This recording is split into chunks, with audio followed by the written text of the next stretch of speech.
Ah, le mois d'avril, le mois des examens et des partiels, en tout genre. Bon, tu te doutes bien évidemment que en période d'examen, mes entraînements peuvent pas être aussi savoureux qu'en période normale, mais même si mes entraînements étaient pas aussi sympas, j'ai quand même pu progresser sur certains trucs.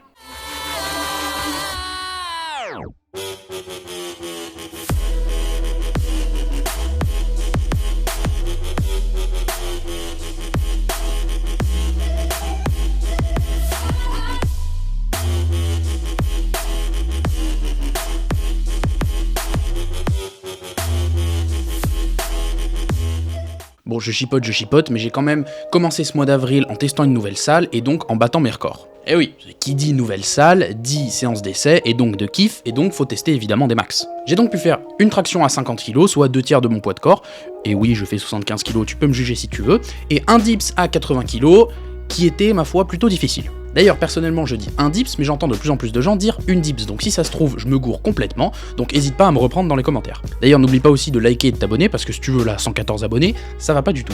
Bon, ce ou cette dips, du coup, je vais la valider, mais à contre-cœur, c'est clairement ce qu'on appelle de l'ego lift, donc c'est pas fou. J'ai suivi avec ma séance de figure en renforcement, et là, la progression s'est fait sentir à fond. Les raises en full planche deviennent assez naturelles, il y a même des gens qui me regardent.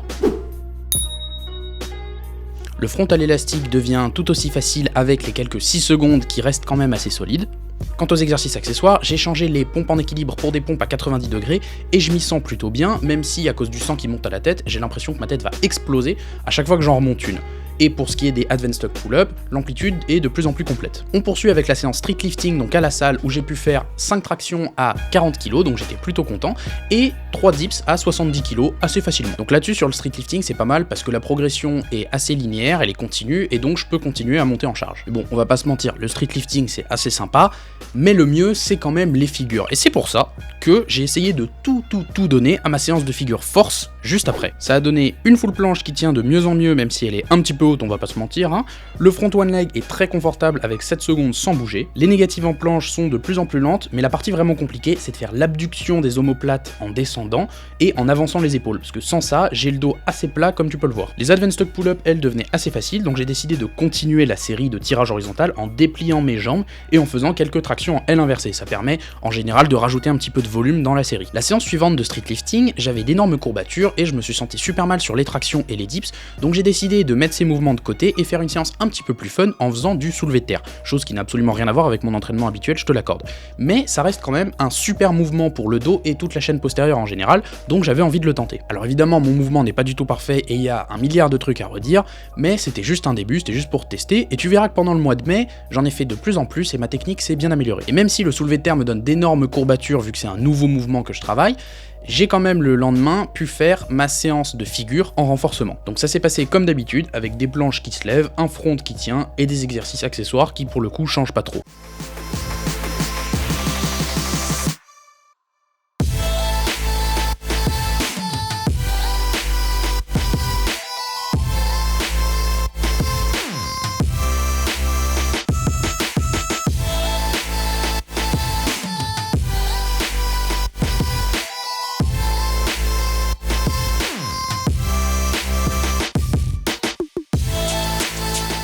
Deuxième semaine un petit peu particulière parce qu'au lieu de suivre mon programme en faisant des séances de street lifting et de figure, j'ai fait une petite escapade à l'escalade où j'ai grimpé pour la première fois et j'en ai fait une vidéo que tu peux regarder normalement quelque part ici. Le premier entraînement de cette deuxième semaine, qui est censé être un entraînement de street lifting donc à la salle, j'ai décidé de le faire au parc parce qu'il faisait chaud, il faisait beau, et aussi vu que j'avais du temps, j'ai décidé de faire un entraînement un petit peu plus complet que simplement traction et dips. Donc j'ai fait des muscle-up avec 2, 4 ou 5 kg de lest en fonction des séries, et on voit clairement que je travaille jamais ce mouvement et que j'ai du mal, je casse au niveau du bassin donc je kick un petit peu, j'ai besoin d'élan, mais honnêtement je déteste ce mouvement et je le travaille tellement jamais que ça m'étonne même pas de moi. J'ai continué ensuite avec des relevés de jambes à l'espalier et là-dessus j'ai un petit avis à donner qui est assez important. Bon alors ce que je vais dire ça dépend vraiment de ce pourquoi tu veux faire des relevés de jambes, mais on va partir du principe que tu le fais pour la compression et pour les abdos. En général tu les fais pour ça. Et dans ce cas-là, je te déconseille fortement de le faire comme soit au CrossFit, soit comme la plupart des gens le font en street workout, c'est-à-dire suspendu à une barre avec rien derrière. Parce qu'en gros, À un moment, quand tu vas monter tes jambes, en les gardant tendues évidemment, quand tu vas monter tes jambes, si tu n'as pas la souplesse et la compression nécessaires, tu vas monter ton bassin avec, et à ce moment-là, tu vas travailler ton dos. Donc tu vas plus du tout travailler ni ta compression, ni tes abdos.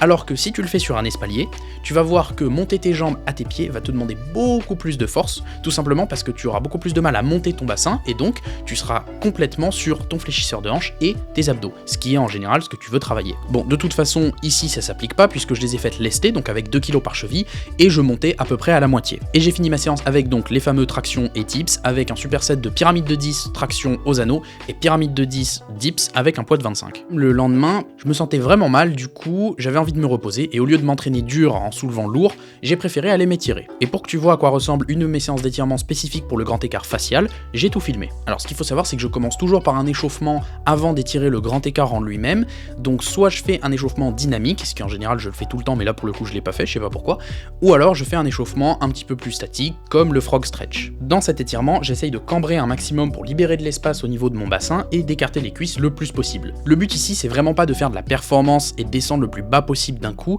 mais surtout de se détendre et de s'échauffer. Donc à ce moment-là, en général, je reste 5 à 7 minutes dans la position avec une petite musique tranquille, je me concentre sur ma respiration et à chaque fois que j'expire, j'essaye de descendre un petit peu plus bas. Ensuite, ce que je fais souvent, c'est qu'avant d'étirer le grand écart, je fais du renforcement des muscles antagonistes, donc les muscles opposés à ceux qu'on étire. L'avantage, c'est que lorsqu'on renforce ce type de muscle-là, on peut descendre plus bas et surtout, on peut mieux tenir en grand écart actif. Donc pour cet exercice, le but, c'est clairement de garder le bassin face au sol et de pivoter le moins possible. Puis ensuite, il faut lever la jambe en contractant donc les abducteurs. En général, si tu fais cet exercice, tu risques aussi de le sentir dans la fesse parce que le muscle piriforme bosse beaucoup. Une fois ces échauffements finis et quelques minutes de repos, c'est là où je vais commencer à entraîner le grand écart en lui-même et surtout en faisant d'abord de l'actif. Donc je vais essayer de descendre le plus bas possible en m'aidant le moins possible de mes mains et ensuite je vais essayer de tenir la position pendant 15 à 30 secondes. En général, après mes étirements actifs, ce que je vais faire, c'est des étirements passifs, c'est-à-dire que je vais m'aider de mes mains, je peux m'appuyer avec mes mains. Par contre, un truc très intéressant que j'ai remarqué, c'est que quand je fais du pancake, juste après, en passif, je peux descendre beaucoup plus bas. Donc en général, juste après mes séances d'actifs, je rajoute un peu de pancake pour détendre tout ça, et ensuite, j'attaque mes écarts passifs. Ce jour-là, j'avais quasiment les mollets qui touchent le sol, et c'était un peu décevant parce que je suis déjà descendu plus bas, mais bon, c'est pas très grave. Là-dessus, j'avoue que je suis pas très régulier, donc ça m'étonne pas. Le jour qui a suivi cette séance de street lifting qui s'est transformée en séance de grand écart, j'ai fait ma séance planche et front en force. J'ai commencé avec mes holds habituels, donc une planche de plus en plus droite et un front pas encore acquis. Je remonte les jambes parce que la figure est encore trop dure et je peux clairement pas supporter le levier. Du coup, j'ai continué avec les exercices accessoires de d'habitude, mais j'étais bien fatigué, donc ça a rien donné de fou. Le jeudi, vu que c'est un jour de repos, c'est là où j'ai décidé d'aller à l'escalade pour la première fois.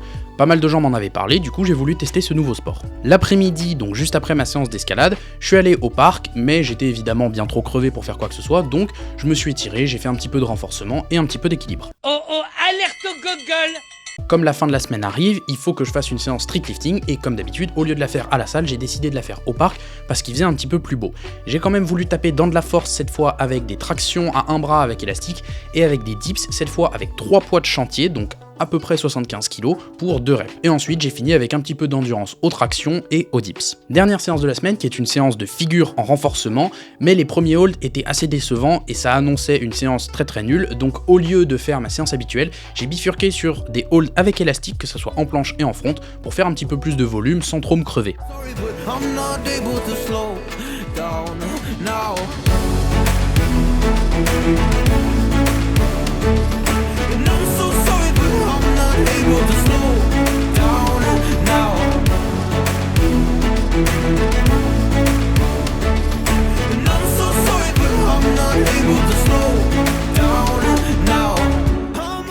Alors là c'est la débandade là ça va pas du tout. Ma semaine de partiel est arrivée, donc un sommeil plus qu'aléatoire et une condition physique déplorable. Donc pour éviter de faire n'importe quoi et de me blesser comme un abruti, j'ai décidé de reporter tous mes entraînements et de commencer ma semaine, entre guillemets, le samedi, donc avec la séance de figure et de renforcement. J'ai donc fait mes planches lean to full et ça s'est levé, et un front à l'élastique qui bizarrement a tenu beaucoup mieux que les semaines d'avant. Vu que je sentais que ça allait niveau force avec ces hauls qui étaient plutôt satisfaisants, j'ai fait mes exercices accessoires comme d'habitude, et là aussi je me suis senti assez fort avec 3 fois 10 pompes en équilibre, 3 fois 5 tractions en advanced tuck avec à chaque fois 3 qui touchent le ventre, et des exercices de forme et de renforcement classiques. Le soir j'ai voulu filmer mes étirements, donc j'ai refait la séance de souplesse pour le grand écart que j'ai décrite un petit peu plus tôt, sauf que cette fois je suis descendu beaucoup plus bas, là mes mollets ont clairement touché le sol.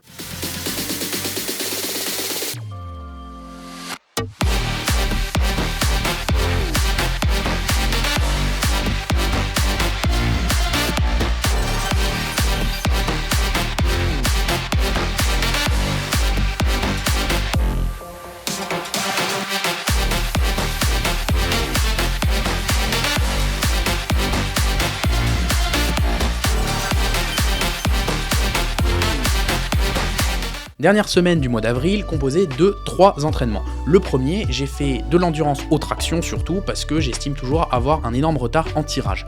Le deuxième entraînement de la semaine a été marqué quand même par une full planche avec une forme quasi parfaite mais qui tient vraiment pas longtemps, et un full front qui tient un petit peu plus longtemps mais qui a une forme dégueulasse. Et le dernier entraînement du mois, qui était ma séance de figure en renforcement, est resté dans la même dynamique de progrès, avec des planches qui se lèvent, un frontal élastique qui tient de mieux en mieux, des pompes à 90 degrés et des tractions en advanced tuck qui montent elles aussi de mieux en mieux.